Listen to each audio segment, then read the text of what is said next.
ભાવનગર શહેરના Vithalwadi petrol pump પાસે મહાનગરપાલિકા દ્વારા કામગીરી કર્યા બાદ રસ્તાની વચ્ચે ખોદકામ કર્યા બાદ પૂરણી નહીં પૂરવામાં આવતા મનપાની બેદરકારીના કારણે વાહન ચાલકો હેરાન પરેશાન થઈ રહ્યા છે।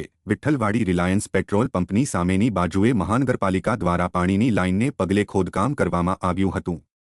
ત્યારબાદ તેને માટીથી પૂરવામાં આવ્યું હતું, પરંતુ માટી બેસી જવાને કારણે અડધા રસ્તા પર ખાડો થઈ ગયો છે, જેથી વાહન ચાલકોને હાલાકીનો સામનો કરવો પડી રહ્યો છે।